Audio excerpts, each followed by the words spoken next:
I've got two cutouts here. So I sent these out to an outside company called Pinnacle. They're in India, and I've given them the choice. I said, look, either do them on paths like this, or do them as a density mask. This one hasn't got a density mask on it. I tell you what, but rather than cut it out, this is the technique. You go in here, duplicate one of the channels out. You go into the curves, and not that way, this way, not that way either. So you make a black and white image of it, like that, and then you just hit the make a mask, and that's cut out now on a transparent background. So what I've done is I've set up a macro, and I've got two macros, long ones, and I've got. Let me go in and show you. It's actually got an action in Photoshop. I shouldn't have said macro. Where is it? Here. So I've got one called density, one called path, and then I've got this. And this says if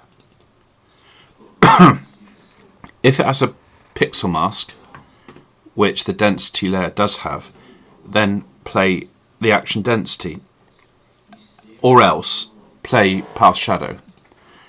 So this is the density mask one. So if I just so I can so everything's in one folder, and this macro will go through, and if it's got a density mask, it will play one action, and if it's got a path, it will play another action. So let's just watch the action run on this one.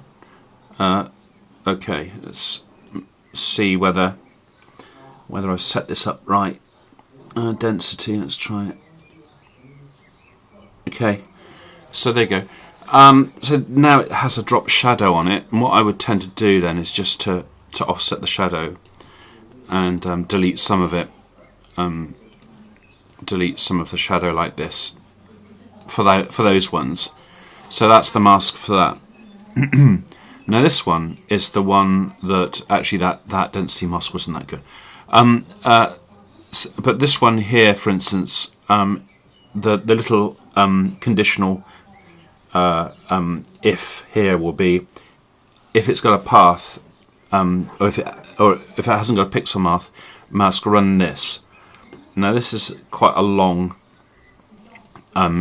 macro, but it will play in a second flat, but it does a lot. Path shadow, here we go, and there it is.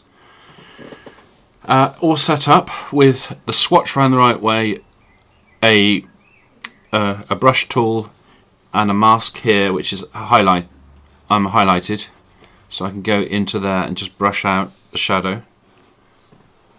So that's it really. I've got that's how I've got through this production work of hundreds of images. So I've just set them up with a macro that runs on one folder, and it takes all of the images with a density mask and applies one action to it, and then the other one with the paths, it applies a different action. Okay.